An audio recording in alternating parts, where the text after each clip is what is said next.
we have mathematics, we have Ganita and Nakshatra Vidya. In fact, this pathway is something that is really missing in today's educational process. Children do not wonder about the stars in the sky. This is something that's very close to my heart. I keep telling the acharyas here that definitely there needs to be a curiosity that needs to be kindled with respect to the stars, because that is where that is where many of the stories of origin can be discovered. And looking at the sky can be fascinating. There's so much that one can learn.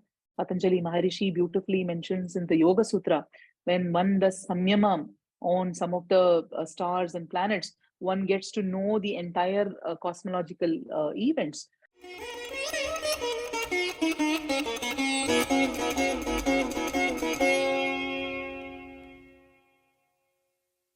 Namaste, everyone. Thank you, Sangam Talks, for the opportunity. It's always a pleasure to talk about Gurukulam education and, of course, about Indian knowledge systems. So in today's talk, I'm going to speak about the relevance of Gurukulam education in contemporary times. We do see that, globally, humanity is going through a lot of challenges. Of course, a lot of opportunities are also being presented. We're still, part of the COVID situation, though it has subsided substantially. And the economies in different countries are going through turbulent times. Thanks to many of the good policies of our own nation, we are relatively stable. And ecologically, we do see that there are problems in different countries with respect to natural resources, pollution, water bodies getting depleted, and many such issues. But then if you look at the way, people are exploring solutions in every part of the world, people are actually going back to their roots, trying to understand what can traditional knowledge systems offer in order to solve problems of today. But when we say traditional knowledge systems or indigenous knowledge systems, or if we adapt it to our own context in terms of Indian knowledge systems, we do have a rich parampara of people actively exploring it. But that is not enough to solve the problems of today or what opportunities might emerge in the future. We need people capable of solving global problems using a multidimensional approach, not just one aspect of a solution. So if we have to bring a multidimensional solution, we need people who are trained on multidimensional approaches, multidimensional pedagogies, and people who are able to synthesize multiple worldviews and present it as solutions. For that, we do see that Gurukulam education is a tremendous opportunity, is a great way to solve such problems. Let me begin the presentation with a quote from the Bhagavad Gita. This is chapter 18 of the Bhagavad Gita. It talks about Sarva Bhuteshu Yenaikam Bhavam Avyayam Nikshate Abhibhaktam Vibhakteshu Tanyanam Vidhi Satvikam. So it talks about what is Satvika Jnana. When we say Satvika Jnana, it is to do with the ability to see the imperishable, unified, interconnected principle in the diversity. We might have diverse life forms around us, diverse kinds of things around us. But if we are not able to see the interconnected principle or the tattva that connects everything, then it is not Satvika Jnana, as Bhagavan Sri Krishna beautifully says in the Bhagavad Gita. And he goes on to highlight what is, Tamasika Jnana and Rajasika Jnana. He says knowledge is Rajasic when one sees only diversity and cannot see the interconnectedness. And in fact, he goes on to add that when knowledge is not based on reason and not based on the core tattva principles or the underlying principles, then such a knowledge is called tamasika jnana, or a very ignorant kind of a knowledge, or not knowing anything for that matter. Unfortunately, we do see that in the current educational process, there is so much of diversity that is brought in. We are able to see trees, we are able to see animals, we are able to see life forms, non-living things, we are able to see mountains, rivers, do the detailed research into all of these. But unfortunately, the educational process does not help us to connect everything, does not help us to see the interconnectedness of all of life that is there on the planet. right? That is why what happens, we mindlessly, use resources in nature. We pollute rivers. We plunder many of the natural resources. Even the sustainable living, we are not able to live because we don't see that our actions have impact on the society, have impact on the planet for that matter. Because that fundamental interconnectedness is not brought out in the educational process. So the key aspect of any kind of jnana or any kind of knowledge or vidya or what is to be taught as the part of education process should be able to bring out this interconnected principle. That is a very key aspect of education, as Bhagavan Sri Krishna beautifully mentions in the Bhagavad Gita.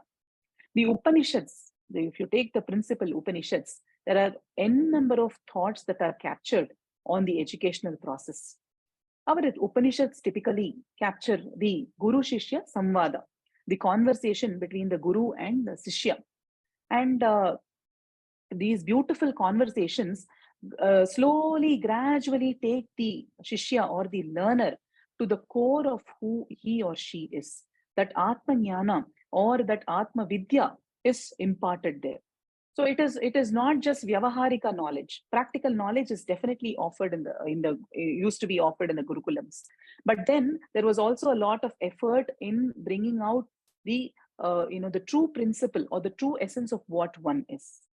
So this is from the Shikshavali of the Taittiriya Upanishad. If you see, beautifully it captures. The Guru talks about what the student can do after graduation. So he says, Satyam Vada Dharmam Chara. So he says, you to speak the truth and practice virtue. Very important message when leaves the educational institution. In the modern context, when we talk about the Purushartha, Dharma, Artha, Kama, and Moksha, right? So when we talk about Dharma, it is the larger role or purpose or sustainability of whatever we take up. Artha, when you say, it is meaning, prosperity, wealth, material development, and all that. Kama, if you see, pleasure, happiness, joy, and especially the pleasure that we derive out of material pursuits. And moksha, of course, is the final liberation where we are not limited by this entity of the body and the mind and the intellect and all that, where we go beyond these entities. And when we say the Purushartha, it is the fundamental purpose of human life. Even if you take education for that matter, when as recorded in the Upanishads, the fundamental aspect or the goal of education is to be able to lead a life of dharma, guided by dharma, which eventually leads to moksha. And on the way, there is artha and kama. You lead a materially prosperous life, and you also lead a life that is filled with pleasure, enjoyment, joy, desires are also fulfilled. Nothing wrong with that.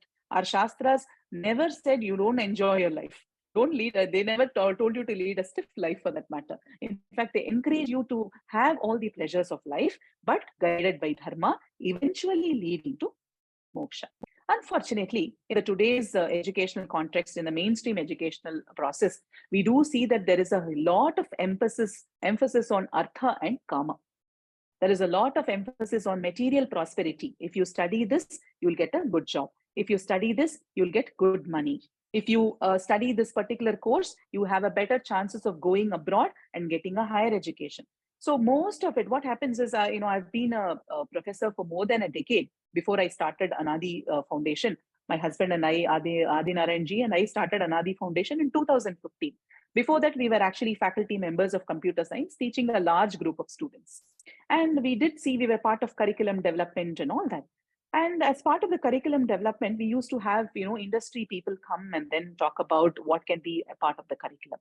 So what happens typically is that when we design a university curriculum or a school curriculum for that matter, we cater to the needs of the industry. So whatever there is a job prospect or a profile there, that is brought into the educational process, and the courses that the children learn or students learn are catered and tailor-made to suit the industry. So what happens as a result of this is that it becomes more and more tending towards artha pradana, or focused on a job and material prosperity. Nothing wrong with that. At the end of the day, the student needs to have a good life, which is comfortable and all that.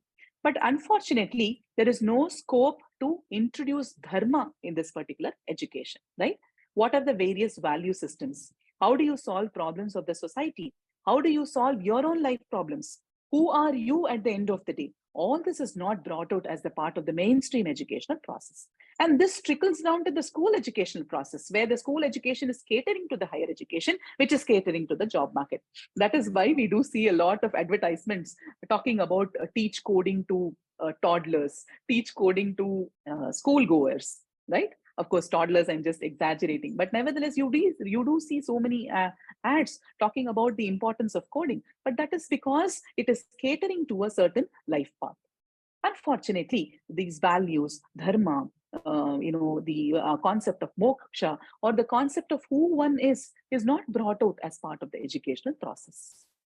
And here it talks about prajatantum ma vyavachet chetsi. It talks about do not cut off the line of progeny, right? And it also taught do not neglect the truth, do not neglect virtue, do not neglect welfare, and do not neglect prosperity. All these are part of the growth and graduation process, right?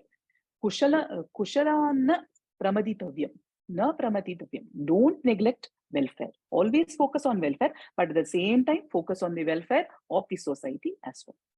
And beautifully, it is mentioned, do not neglect study and teaching as well. So it is not just about you studying something, not just about going through Swadhyaya, but also imparting the knowledge for the benefit of the society. So teaching and learning were both encouraged. In today's educational process, very few people have the interest to teach others. Most of them get into a job. But I don't have too many complaints about the current mainstream educational process because I've been myself a product of this educational process. But then we realized, both of us, before we started Anadi Foundation, we realized that the educational process is catering to the masses, no doubt about it. But there is so much more that one can do. In fact, our journey into the Indian knowledge systems or Shastras started when, my husband, when he was a student doing his master's in the US, he had a deeply spiritual experience. But then he realized that to decode or to understand or to communicate the spiritual experience to somebody, he did not have the language or the framework because he was not introduced to it in a systematic manner. Later on, he realized that it was the state of samadhi that he had experienced. But then to decode that it was the state of samadhi, none of the Western psychological books could actually give any clue about it. But going through the Bhagavad Gita, through the Yoga Sutra of Maharishi Patanjali, all these provided clues onto one's spiritual journey. And then it was easy to communicate to others the kind of experience that one was going through. And hence, delving deeper into the Indian knowledge systems and our Shastras became very crucial at that point in time. And we had this desire for a long time to offer, or to create a learning space where Indian knowledge systems could be offered, where the Shastras could be offered, where one can have a deeper experience of oneself through these knowledge systems. But of course, it takes time, effort, resources, and also capacity building. Because when one is in the mainstream educational process, one hardly gets any opportunity to explore some of these. I'm sure there are a lot of parents and educators and teachers, people interested in Indian knowledge systems watching this video. And I'm sure you would have all experienced at some point in time that you are interested, but where do I start from? Where do I start from for my own child? How do I learn this? Where can I access this knowledge system? All these could have been questions that go in your mind. And this journey can be quite, complex, can be quite tiring if one does not get the guidance of a guru or an acharya for that matter. But in today's world, we have the internet, we have good gurukulams throughout the country, and we also have a lot of efforts to revive the Indian knowledge systems. So that way one can gain access to it. And that is why Gurukulam education has become more and more possible now. It will be more and more possible in the future. And many people will get interested in this process. And this talk is to basically set the context for the Gurukulam education and how it is relevant in contemporary times. Okay. So when we look at the Itihasa Purana, a lot of, we look at the main characters, be the Ramayana or the Mahabharata. We do see that Rama and his brothers, Krishna, Balarama, Pandavas, Kauravas, they were all part of the Gurukulam education. There are so many stories that bring out the relationship between Dronacharya and Arjuna. How Arjuna, just as a pregnant mother is always aware of her child in the womb, no matter what activity she engages in, Arjuna used to bear the thoughts of his guru, Dronacharya, in his mind. So he would always ensure that his guru is safe. He would always keep his mind focused on the guru. And that is why he became one of the greatest students as recorded in the Mahabharata. And when we narrate these stories to children of today, they are just fascinated by his capabilities and his guru bhakti for that matter. So you see that the Gurukulams, the idea of Gurukulam is described and discussed in the Itihasas, of course, but you don't get clues, you don't get a full 360-degree perspective on what a Gurukula looked like in those times. But then you'll have to decode it. You'll have to read the Upanishads. You'll have to read the Itihasa to make sense of what it looked like. And then we had these nagaras or the cities where the palaces were located and where a lot of trade happened and a lot of art and music was hosted over there. And then we also used to have gramas were the production hubs. It's a little bit different from today. If you see today, you see that industrial zones are typically located in the cities. But in those times, gramas were production hubs because a lot of products, including agriculture, when you say the GDP, right, the product that comes from the country came from the gramas. And apart from the nagaras and gramas, there used to be varas, aranyas, where these gurukulas were located, especially undisturbed learning used to happen, undisturbed sadhana used to happen. So the rishis were there, they had their gurukulas over located in the vanas and aranyas, most probably close to the river, so that the nitya karmas could be performed without any difficulty. And it was a period of learning with minimal resources. When you say a forest, you cannot compare it to a forest living of today. Today, the most of the resources that are there in the cities are actually replicated in the forest. When you go on a vacation, all the resources that you have in a city is actually available in your cottage stay in the forest. But when we say vana or an aranya, the concept was very different in those times. It was a place of minimal resources.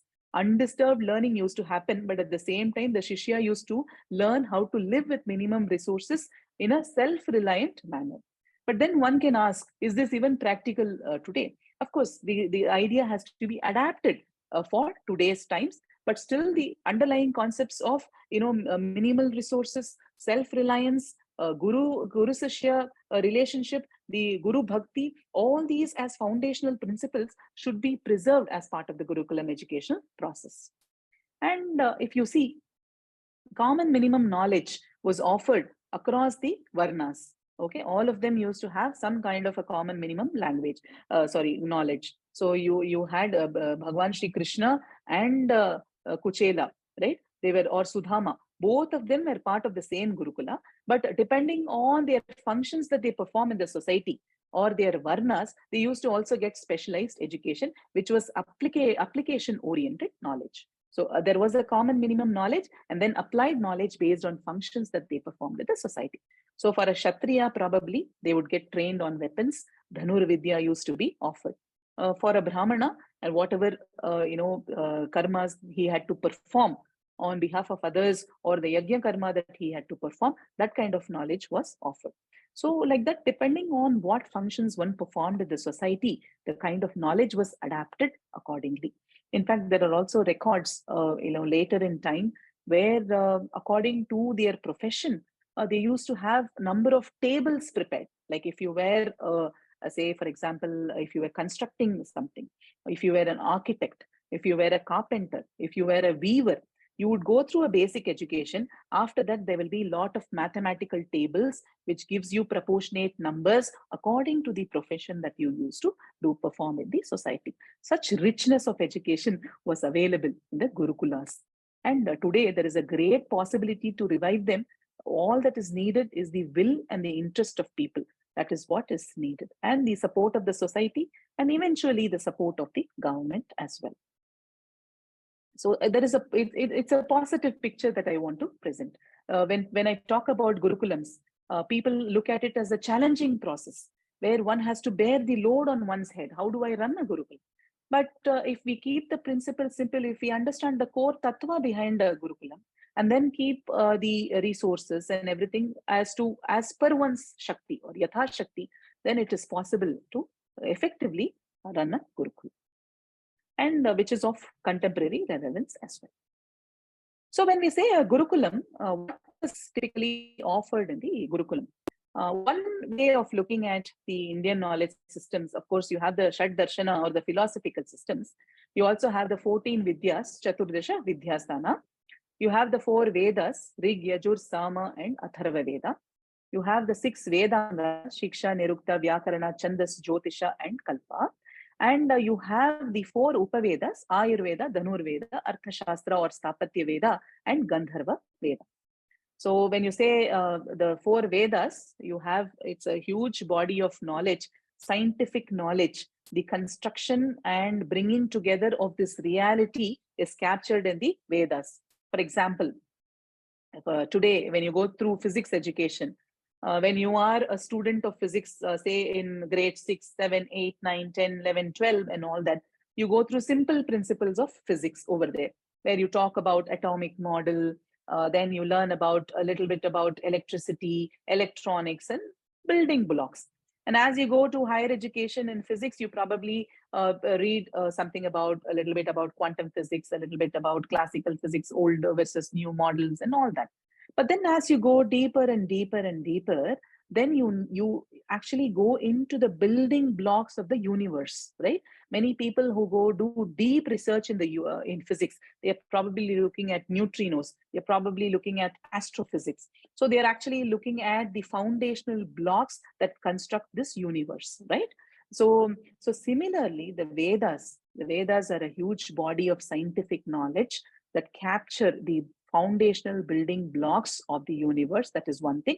And of course, the actions that are to be performed on a daily basis, on a seasonal basis, on a basis where one needs a particular phala or a fruit, all this is mentioned in the Vedas. And strict niyamas are maintained in order to go through a Vedic education. There are numerous patashalas throughout the country. And if you're curious to know about it, you must visit a patashala, find out a patashala near your house, understand how the child learns the Vedas there, what Vedas are offered there, talk to the Acharya who is teaching there, and if possible, do support the Veda patashalas because they run on minimal resources.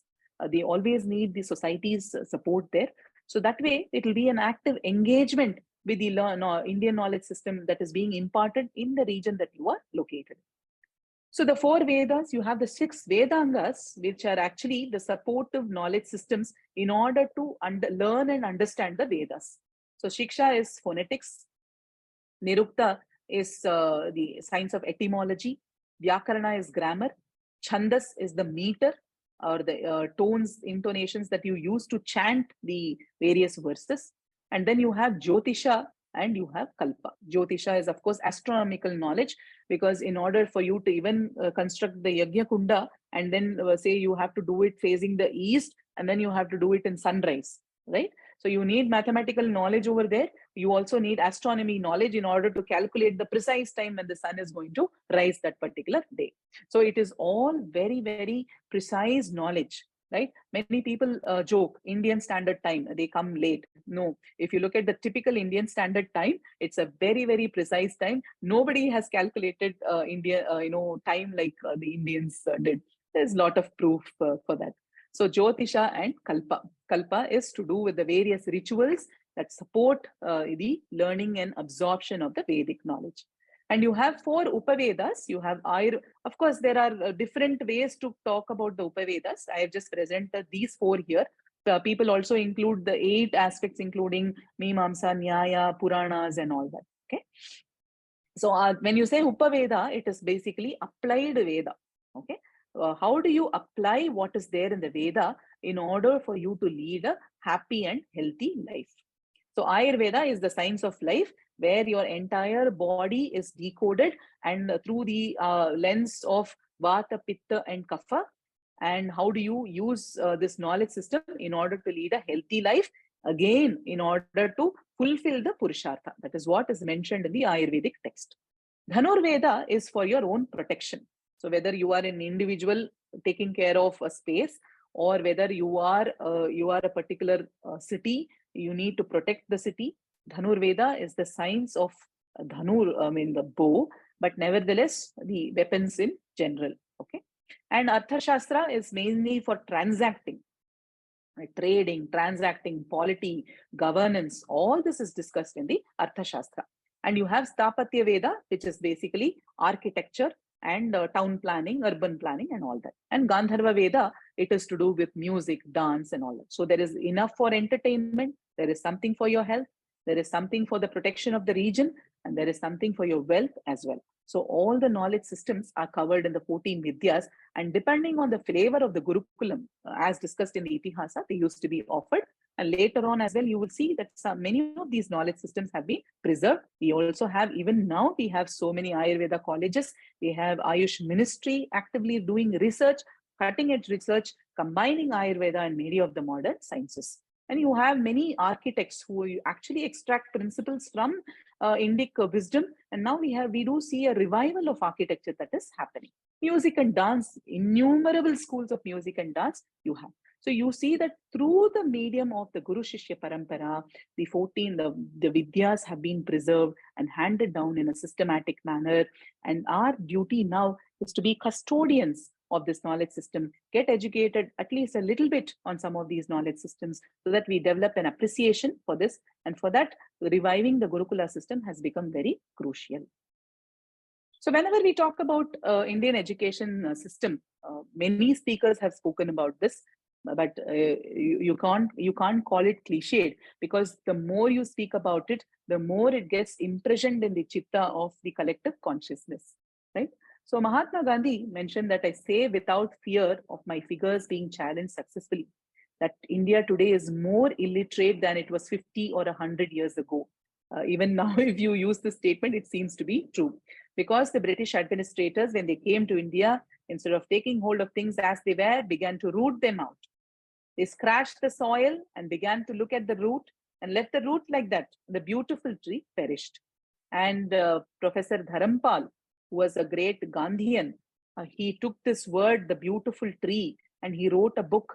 And by accessing the British archives on what is captured about the Indian education system, and then he presented it in this book. It's a phenomenal work. It's an eye-opening work. I'm sure many of you have already read it, but nevertheless, please do create an awareness to others about the amount of knowledge and the information and data that is presented in this particular book. So this beautiful tree is the educational process. So because of colonization, what has happened is that systematically we've been cut off from our own roots. Many libraries were burnt, many practitioners' hands were cut, and many of the books, they just went underground. Many people who were practicing actively these knowledge system just were shut down, shut, and then they all went underground without actually acknowledging the sources, without talking about them, for the fear that they might actually lose their own lives. So many people ask us, if our system was so strong, how can it just die? It has not died, actually. If you travel throughout the country, it is still active in the consciousness of people, but in a more systematic manner, it can be offered. And that systematized process died because of many of the things that happened because of continuous invasion and colonization. There are so many books that have been written about it. I would definitely recommend that you read those books, because that inner awakening has to happen. If we have to revive the Gurukulam education process, if we have to revive Indian knowledge system, reading some of these books becomes important, because that internal bhava should be cultivated, that it should be kindled, and one should start feeling for the importance of reviving these systems. It's not about I telling you and then you doing it. It should come from within. For that, the right amount of exposure is very crucial. So the beautiful tree, Professor Dharampal, who undertook extensive archival research, he looked at Madras, Bombay, Bengal, and Punjab, and a phenomenal amount of information he's presented in his book. He said that in the Madras presidency alone, there were 12,000 and odd schools. In the Bengal and Bihar province, 1,000 villages, 1 lakh villages were there. Out of 1 lakh villages had schools. So basically 1 lakh schools were there, right? So it means that in that region, it was flourishing education system. And Bengal had hundreds of institutes of higher education teaching and almost 10,800 scholars. So even today, it's difficult to find such huge number of scholars because we've been cut off from this educational process. So it was a flourishing education system, and we do find that at some point in time, the insistence on infrastructure, right? Only if you have this kind of an infrastructure, and only when you have this kind of a name, you will be given accreditation. So when this was started to be insisted upon, then to get that infrastructure, the only way to do it is to get the money. The way to get the money is to charge the students.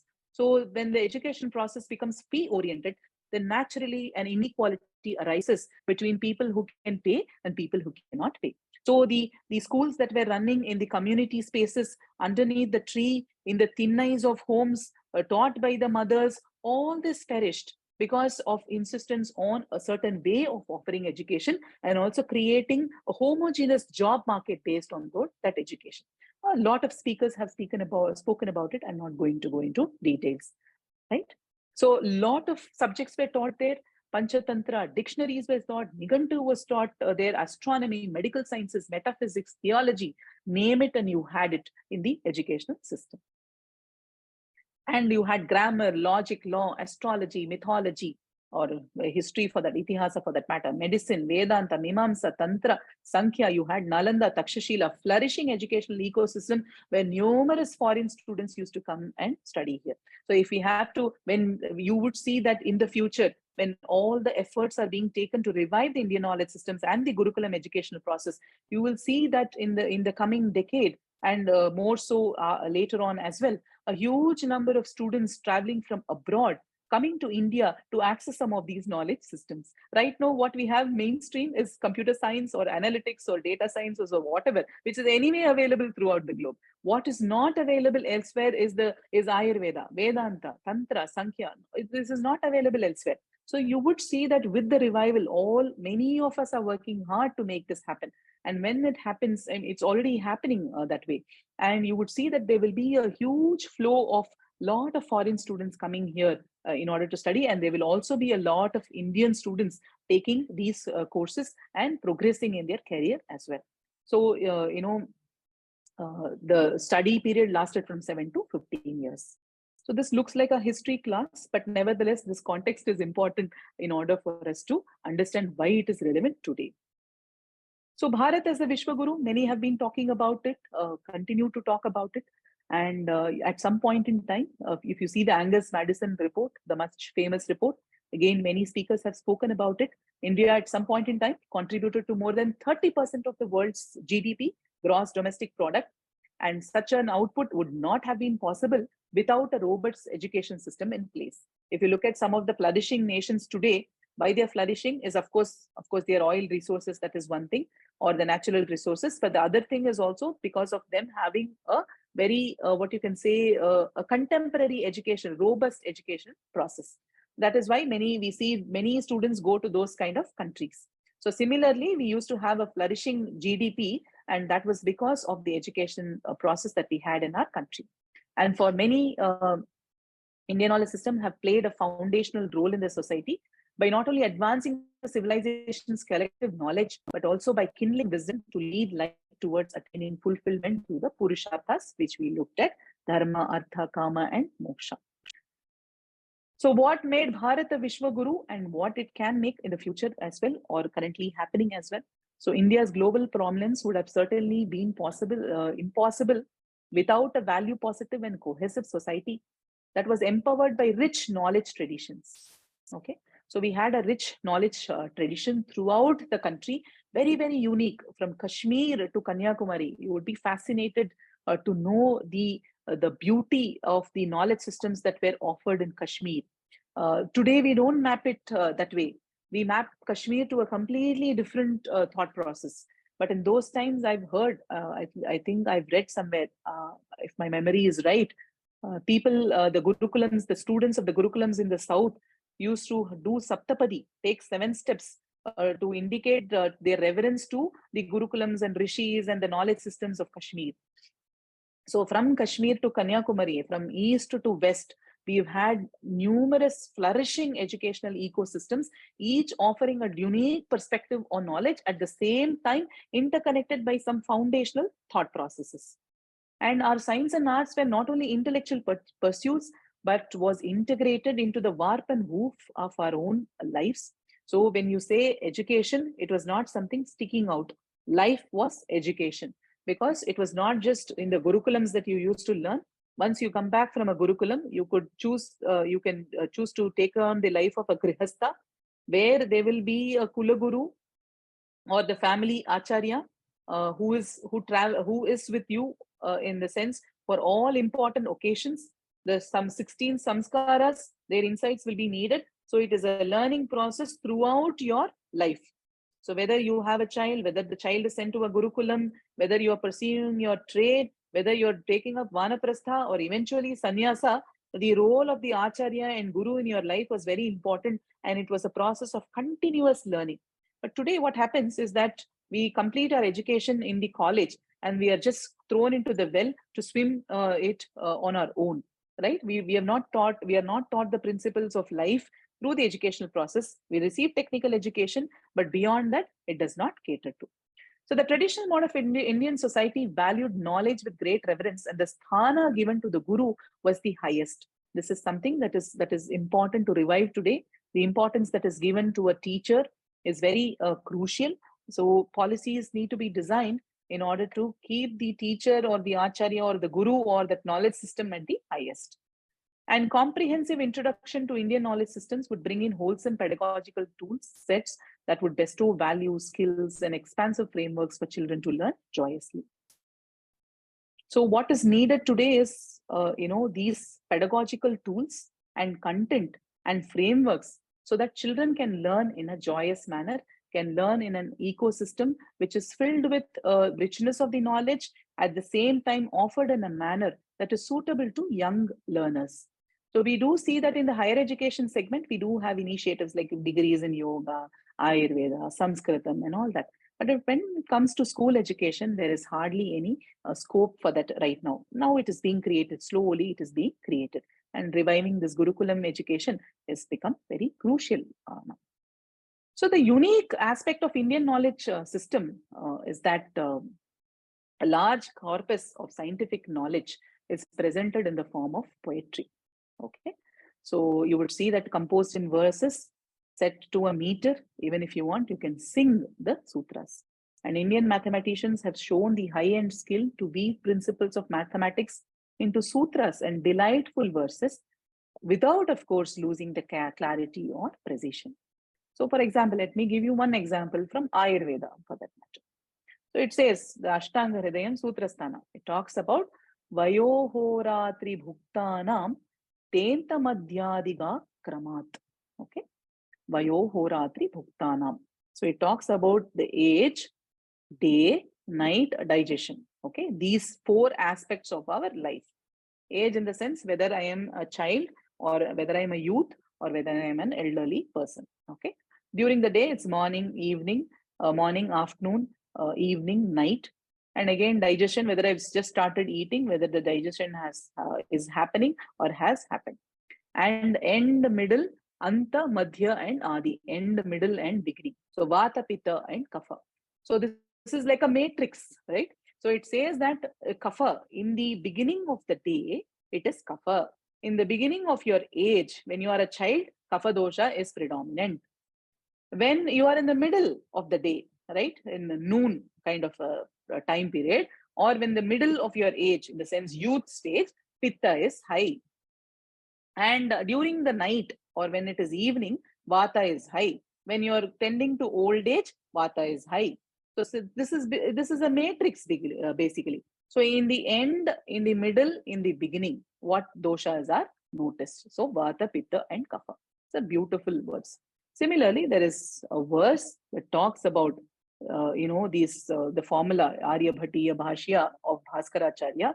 It is the formula a plus b the whole square is equal to a square plus b square. Sorry, I've just made a mistake here. It should be 2ab, right? A square plus b square plus 2ab. Just note that. So this is mentioned in the form of a verse here. And the children at our own Gurukulam learn all these concepts of mathematics or learn these concepts of Ayurveda through these verses in Sanskritam. They also learn the English meaning and they also apply it practically. They have hands-on sessions or they live their life in terms of embodied knowing by learning these sutras. So the Sanskrit effect that many of you have come to know, what is the importance of learning Sanskritam.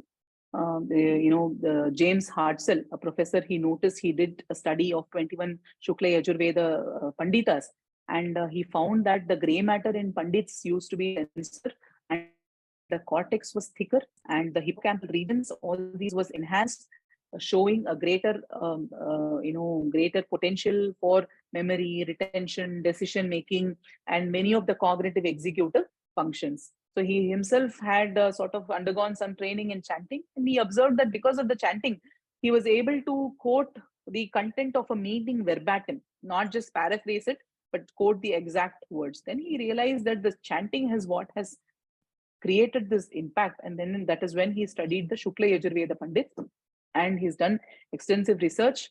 This paper was widely circulated on WhatsApp, on social media, and all that to highlight the importance of learning Sanskritam.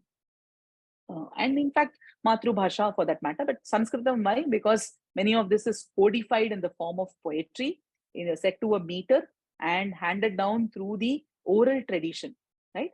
Through focusing on the Shravana aspect.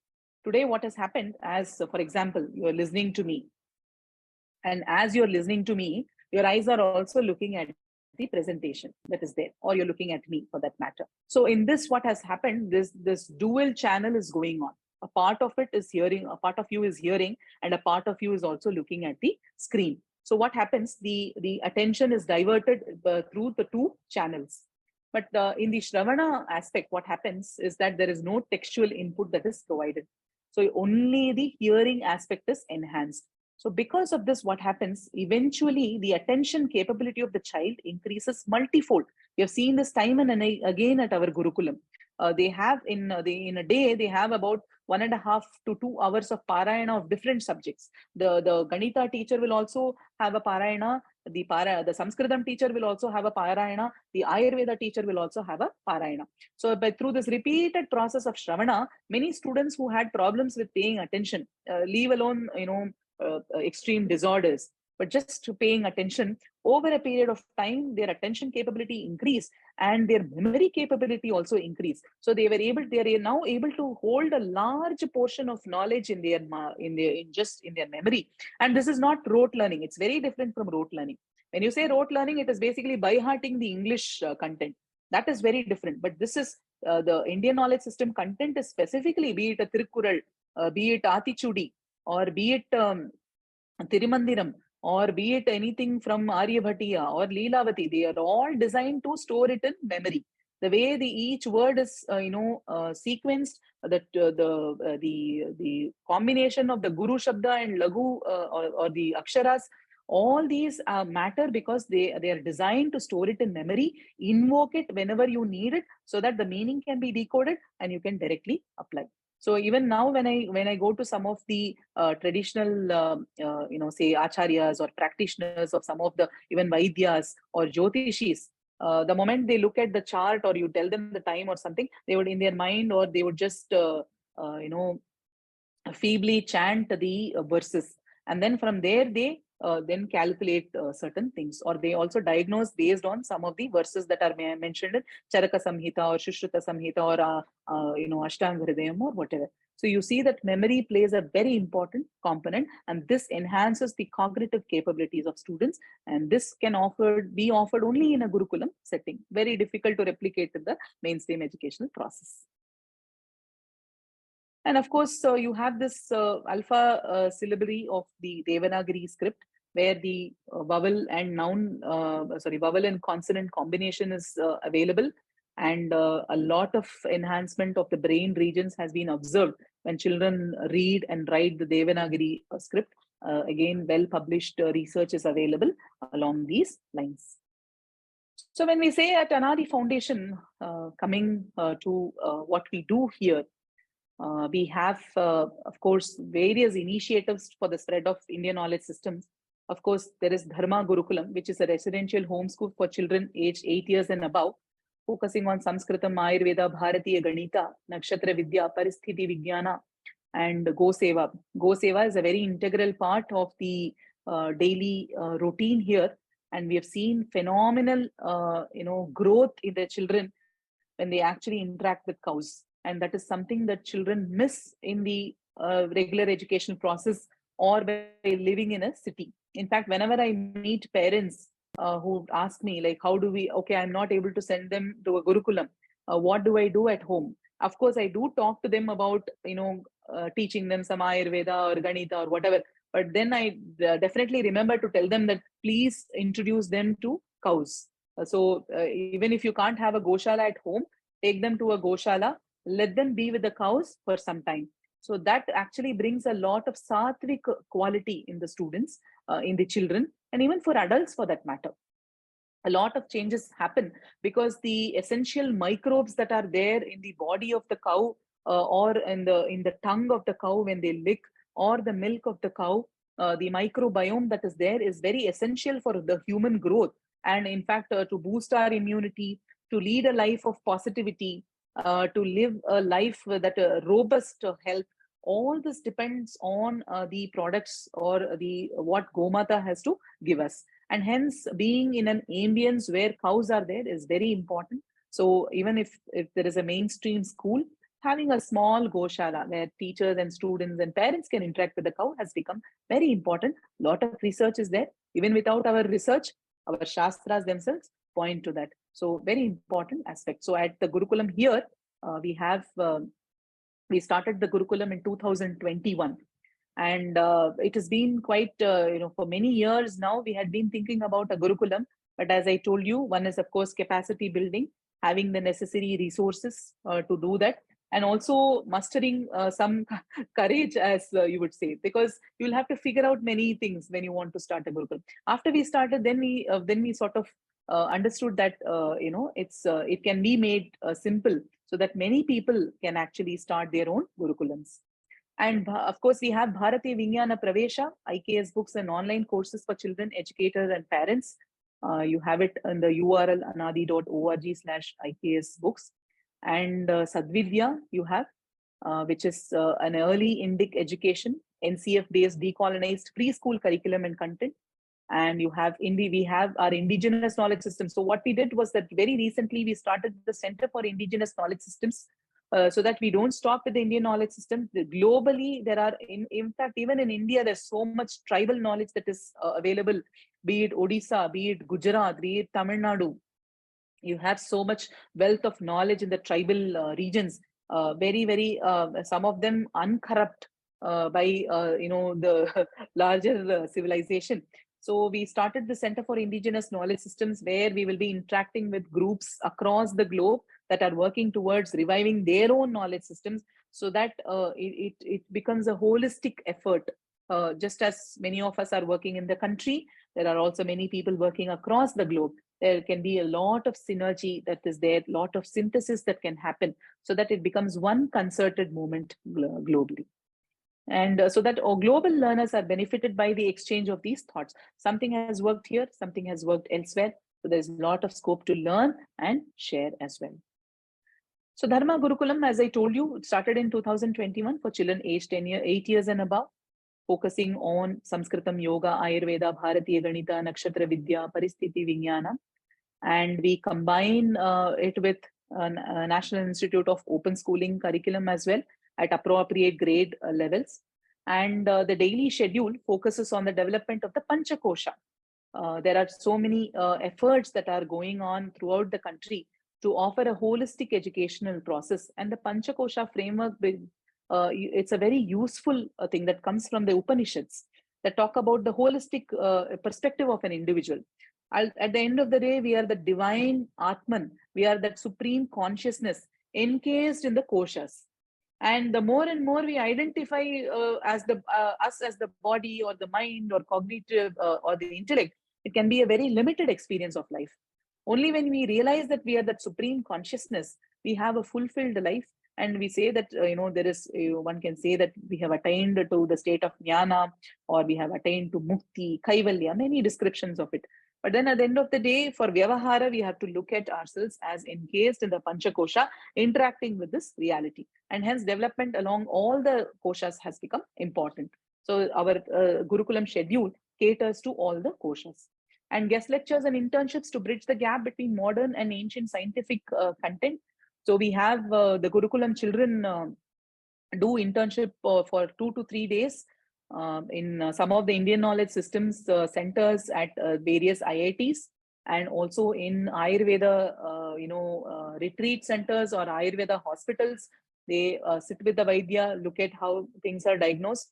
And we also have Vaidyas visiting us, Siddha Vaidyas visiting us, many practitioners visiting us, scholars visiting us, people from the Himalayas, Himalayan yogis as well visiting us, so that the children are not cut off from what is happening in this world. So many people have this question: if my child goes to a Gurukulam, will they be isolated from this world?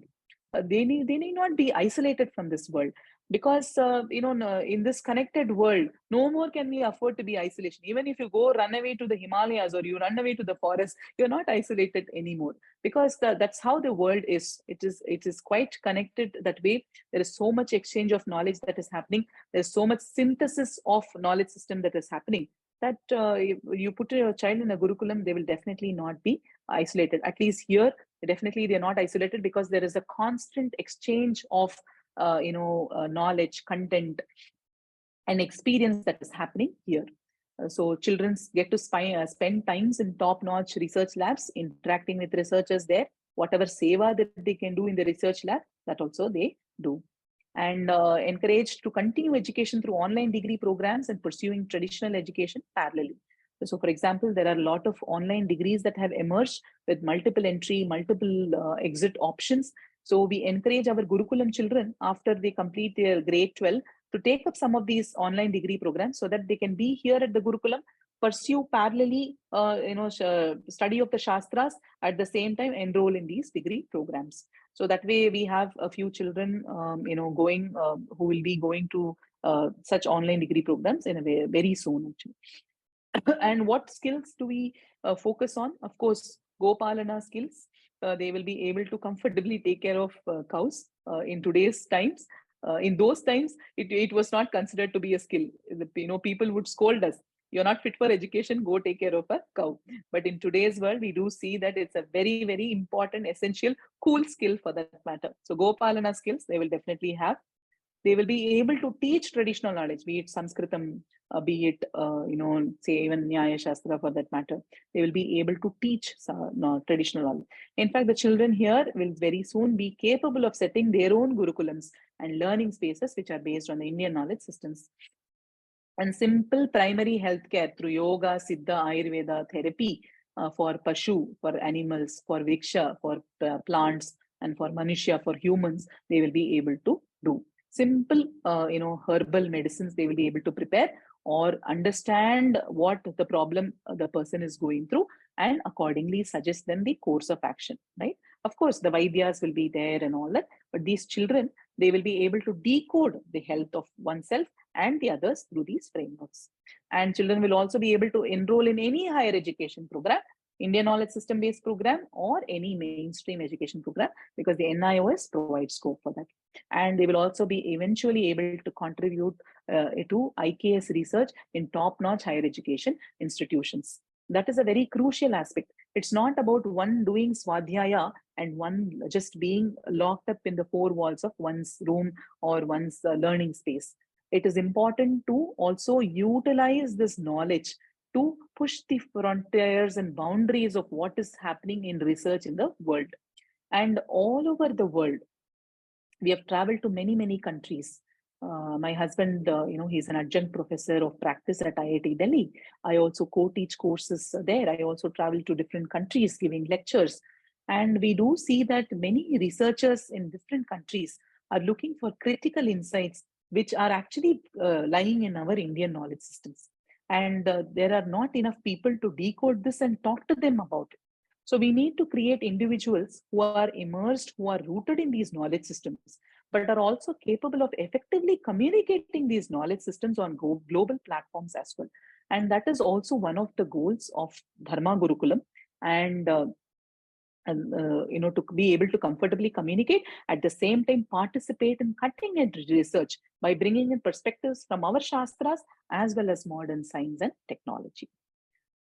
So what is the content and pedagogy that is followed here? When I say presenting from the Dharma Gurukulam context, what I also wish to share is that anybody who wishing to start a Gurukulam or homeschool their children, some of these elements can be integrated comfortably. So you have Bhasha, where we teach Sanskritam, English, and of course, since we are in Tamil Nadu, the children naturally pick up Tamil. Mainly we focus on spoken Tamil. And Matru Bhasha, we see to it that they don't forget their Matru Bhasha because they are just immersed in this environment. So what we do is that we have timely interventions so that they just remember and they're able to read and write their Matru Bhasha comfortably. Okay. And because we have children from different states, we have children from Gujarat, we have children from Maharashtra, Karnataka, Telangana, Andhra, Tamil Nadu, and other parts of the country. So to comfort, so they learn Tamil just being in this environment, but at the same time, their Matrabhasha is also kept active. And Sanskritam is one of the key focus areas where they are systematically taken through spoken Sanskritam grammar, and in a typical pathway. And one of the differentiating factors here is that Sanskritam is also taught through plays and dramas. So in a given year, the children, they enact different plays and dramas throughout the year.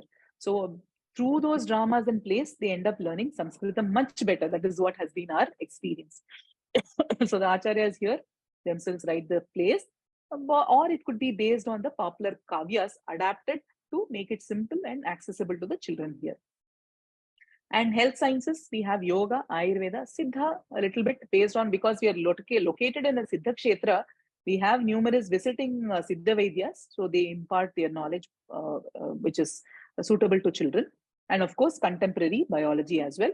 And wherever there is a possibility to find research areas, intersecting research areas, for example, yoga and neuroscience, yoga and cognition, Ayurveda and mental health, and yoga and psychology. We blend these things so that there are a lot of research papers that have been published talking about the benefits of yoga on the body, mind, intellect, and all that. So some of the research, it's not presented as research work, but it is presented as benefits of doing yoga by bringing in contemporary biology and the yogic aspects as well. And we have mathematics, we have Ganita and Nakshatra Vidya. In fact, this pathway is something that is really missing in today's educational process. Children do not wonder about the stars in the sky. This is something that's very close to my heart. I keep telling the acharyas here that definitely there needs to be a curiosity that needs to be kindled with respect to the stars, because that is where, that is where many of the stories of origin can be discovered. And looking at the sky can be fascinating. There's so much that one can learn. Patanjali Maharishi beautifully mentions in the Yoga Sutra, when one does samyama on some of the stars and planets, one gets to know the entire cosmological events. So if you look at the traditional texts, they all take the path where Ganita is spoken about. Say Aryabhatiya, if you take, there is mathematics that is spoken about, and this mathematics leads to astronomy, right? And hence this becomes a very important aspect here at the Gurukulam. The children learn Ganita, which eventually leads into Nakshatra Vidya as well. And of course, they are introduced to the Panchangam, the Indian calendar. There are numerous gaps in the Gregorian calendar. If you say, if you take a particular day, it does not exactly reflect the cosmological events, right? There's so much enhancement that can be done on the Gregorian calendar. But when we adopt an Indian calendar, of course, in the Indian calendar, there are a lot of variations. So much more research needs to be done to make it accurate. That said, nevertheless, Indian calendar at least represents some natural phenomena that is going on in the sky at that point in time. So introducing the Indian calendar to children is a very important thing, especially to decolonize the mind. the language and the calendar. These two are important aspects of decolonizing the Indian mind, whatever is prevalent today. The moment they are able to look at the Tithi, Nakshatra, Vara, Rashi, and all these aspects that are there, in fact, Yoga, Karana, whatever is there in the Pancha Anga, and they are able to look at the sunrise, calculate the mean position of the sun, look at their latitude and longitude. The moment they become aware of this, they actually become very enriched in knowledge. And introducing Nakshatra Vidya is very important. And of course, we do introduce contemporary math in parallel to whatever is there in Ganita. So that way, a child, if the child is learning fractions, the Indian methods of fraction operations, as well as the contemporary mathematics, which is there, say, in the open schooling curriculum or NCERT curriculum, that is also introduced. So that way, the child is able to learn both in parallel.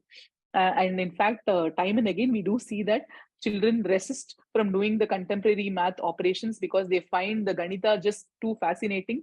Because it can help you calculate in a jiffy. You just learn the sutra, apply it, and there you go. The answer is ready-made. You don't even have to lift your pen to do that in many circumstances. But of course, to satisfy the world or to get to know about what is there in contemporary math, they're introduced to all these concepts. Anyway, for the NIOS exams, practically it is useful.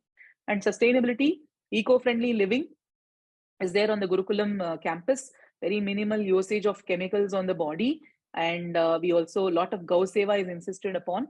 Very minimal, only in emergencies we use LPG. Suppose something, there's no time, we use LPG gas. Otherwise, the children themselves, work on many of the Gau Seva, and the ashramites, the acharyas, and the senior children, they engage in preparing logs of cow dung, which is what we use it as, like a firewood we use it. So that way, it's a very sustainable way of utilizing energy. And you would be amazed at how the children and the volunteers here have made cow dung bricks, very sturdy bricks. You can build a small kutir with that. So very minimal costs. You just have to maintain the cow properly, and you can use that. So all this Krishi, of course, is integrated. Panchagavyam, Jivamritam based on cows is used, and there is daily Agni Kriya that the children perform. They do japa, and then in front of the Agni, and the ash that is generated is sprinkled. Of course, one is it is consumed as medicine. The second thing, it is sprinkled throughout the ashram, and we have had a bumper harvest of mangoes this season. So that way, in fact, the children got to enjoy the phala of their own hard work. So that way, it's a very integrated system. It is very relevant because one thing, it takes care of the health of the child. It takes care of many aspects, right? And analytical thinking, you have Niti, Nyaya, Arthashastra. We are continuously creating content, writing books on some of these knowledge systems. For the senior children, this is all being introduced. And you have values from the Itihasa and Bhagavad Gita. And it's a cyclical learning. Pratyaksha, directly perceiving, is also happening. They're also drawing inferences. When they do Vata, Pitta, Kapha, they're drawing inferences. And of course, Shabda Pramana is also there. This is the epistemology, Shabda Pramana. Whatever the Acharya or the teacher says, they imbibe that knowledge until it is experimentally verified. They have Shraddha in what the Acharya says. So they just, grasp it for now. But then eventually they put it into practice, they apply it. So the source text verses are there. They apply that, and eventually it becomes embodied knowing. There is no other way that the child will actually decode that. So eventually they attain perfection even in their decoding capability. So as I told you, the Gurukulam education here is based on the Panchakosha. Now the NCP, NEP, NCF also talks about the koshas, Panchakoshiya Vikas.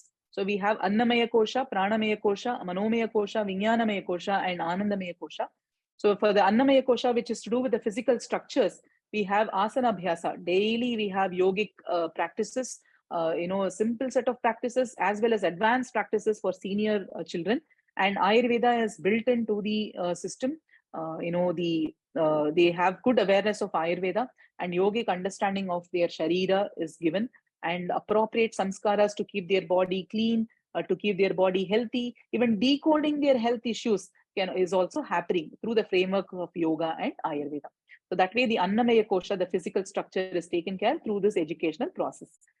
The Pranamaya Kosha is, of course, having prana. We have seen that this contrast happens when children from the regular educational process, they are here on a day's visit. There is a huge difference in the prana shakti of the children who sit in a brick and mortar classroom versus children who are actually out in the open learning with lot of beings like trees and animals and all that. So pranayama is one important component, and of course Agni Kriya, daily they work with Agni, and simple upasana mantra japa is given to them. And of course, and the knowledge of the pancha pranas, prana, apana, vyana, udana, and samana is given, so that they're able to decode which prana is deficient that day. If their digestion is not happening, they know that the samana vayu has been affected, and then they decode what is the reason for this being affected. And it makes them very wise that way. It makes them very judicious in say consuming food, in engaging in activity, even in talking. All this they become very mindful, but at the same time the innocence of the child is also protected. It's not like you come and then you find them just talking about in a theoretical manner all these knowledge system. Nothing like that. They will be joyously playing. They will be in their childlike mode throughout the day. At the same time, in a simple manner, all these knowledge systems are built in. And Manomaya Kosha, interacting with other species, Go Seva and connect to Prithvi, and Samaja Seva. Every Sashti, we do Annadanam to the villages around. We go to Paini and do Annadanam. So that way the children are also involved in providing Annadanam. And when rural children come to the ashram, the children here interact with them and share the knowledge that they have acquired. So that way, Samaja Seva is also ensured that cultivates appropriate emotions in the child. Developing appropriate emotions is important. One should neither be too cold nor be too entangled in emotions. Appropriate emotions are needed, for which Go Seva, interacting with other people, interpersonal relationships, having discussion groups. All these has enabled this process. And Vijnanamaya Kosha is to do with characterization, classification on all the knowledge components. Ganita, Padartha Vijnana is introduced. Tantra Yukti, research methodologies are introduced. And this creates a ruchi and rasa for various fields of knowledge. And developing an eye for arts and sciences is also done. And tools to hone the Jnanendriya, that is also done. And also appropriate demonstrations and evaluations are given. And there are a lot of eminent people who visit and also interact with the children. So simple demonstrations that to show their skills is also given, so that becomes an opportunity for all the children to get together and prepare accordingly. At the same time, also embody that particular knowledge system. So it is not theoretical, it is very much integrated and digested by the child, and there is enough time is given to digest that. And Anandamaya Kosha is to do with experiencing that inherent happiness. So Japa, Seva, Mauna, and many frameworks of Vedanta are also introduced. And in fact, for the senior children, we also introduce frameworks from Nyaya Shastra, Tarka Shastra, or Nyaya Tarka, and Artha Shastra, Niti Shastra, and bringing in Vidura Niti, Bhartahari Niti Shatakam, and also Tirukural, and many of these are in Shanti Parva of the Mahabharata. Many of these principles are actually discussed, and leadership skills from the Ramayana. All these are brought out in order to enhance one's capability, one's outlook towards the world. And at the same time, they also get opportunities to for parents to come here and spend time with their children, parents to be part of our various programs, so that they also get to know what is happening at the larger vision of the foundation. So that way, it's a very interconnected process. The children become the hosts eventually. They actually take over this environment. They are the hosts in this environment. So we also have developed what is called the Sadvidya curriculum, which is an early Indic curriculum focusing on the preschool ages. So we have many of these Shravana and Manana and Nididhyasana based aspects. So the key aspects of the Sadvidya include values. We have Kantapata, we have foundational literacy in terms of language and sounds. We have opportunities to observe and learn, modeling and mathematical literacy and early age aptitude, samskaras, to cultivate the necessary habits. So all this is part of our Sadvidya manual. And as I told you, it is freely downloadable on the URL anadi.org/IKS-books. Okay, you can download it from there, and a curriculum that is there for about 220 or 30 days for ages 3, 4, and 5. It's a 300-page book, complete list of activities that the teacher can do, a homeschooling parent can do, bringing in Indian knowledge system, Sanskritam, English, Matrubhasha, numeracy, literacy skills together with values and ecological insight, and also self-reliance. All these are part of the Sadvidya curriculum, and hundreds of poems and verses for the child to learn from our own Shastras are also given, so that the memory component is enhanced, and eventually the child understands the meaning as one grows in one's life. So key subjects: Sanskritam, mother tongue, English, yoga, krida, parayana, ganitam, and art, craft, and IKS. These are all part of the Sadvidya curriculum. And some of the benefits of the Sadvidya curriculum: Sanskritam has its neurocognitive benefits, and Ganitam, of course, it builds speed math capabilities, and again, it builds problem-solving capabilities. One is able to translate real-world problems into mathematical problems, eventually turn it into computational problems as well. So the senior children at the Gurukulam, they also learn how to translate some of the mathematical problems into computational problems. And Ayurveda, of course, it brings a lot of awareness on one's own body, and also awareness on the various herbs that are there in the environment and the uses of some of these herbs. Nakshatra Vidya, it helps you to see patterns in the sky, how the sky is traveling every day, moving every day. And it also builds a visual spatial faculties. It enhances and complex cognitive processing, immersive learning through careful observation. And Paristhiti Vijnana, it talks about the Pancha Mahabhutas and how this nature is interconnected with us, how the actions of man impact society and nature, how nature benefits our lives, bringing a lot of frameworks from Indian ecology, including simple texts like, say, Krishi Parashara. Some of it is at least introduced, not just as Sadvidya, but also at the Gurukulam. Okay? And Itihasa and Niti, lot of stories filled with to nurture the samskaras, and also to reinforce some of the values are presented. Yoga, of course, it builds a robust body, a robust mind. It also brings a lot of joy in one's life, and one is able to take care of very high prana throughout the day. Okay. So with this, I come to the end of this presentation, and you would see that in order to solve today's problems, we need a holistic educational process. And this holistic educational process can be brought out only when all the dimensions are focused upon. And there are so many research problems that are waiting to be solved in the areas of healthcare, in the education for that matter, in ecology, in economics, and the answer to some of these problems also lies in our Indian knowledge systems, and of course in many of the indigenous knowledge systems. And in order to uncover these solutions, we need a lot of people who are first of all aware of the existence of such knowledge systems.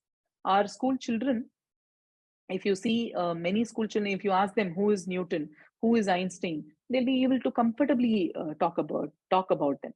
But if you ask them who was Bhaskaracharya, who was Aryabhatta, probably one or two lines are mentioned in the history books. It is not enough. Of course, now the government, the NCERT is working towards integrating some of this content into the textbooks, but still a lot more can be done. So there is no awareness, first of all, about the existence of this knowledge system.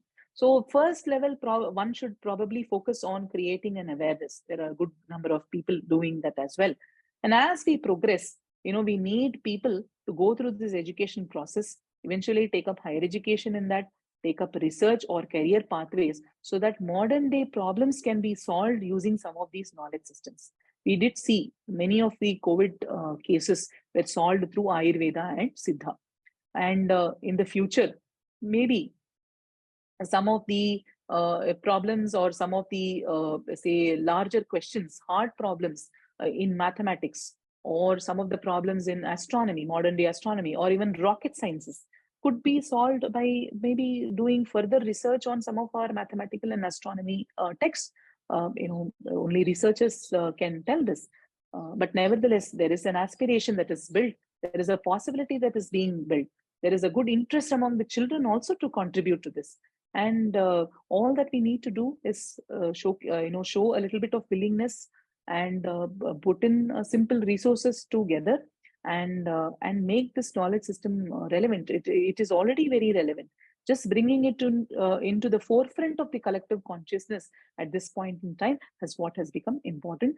And we do believe, all of us at Anadi Foundation and Dharma Gurukulam strongly believe that education, the future of education and the future of knowledge system lies in the Gurukulam systems. It is important to preserve the existing ones, create opportunities, or create provisions for creating newer and newer Gurukulams, more and more Gurukulams, and also provide enough acknowledgement and encouragement for these Gurukulams to be recognized in the future.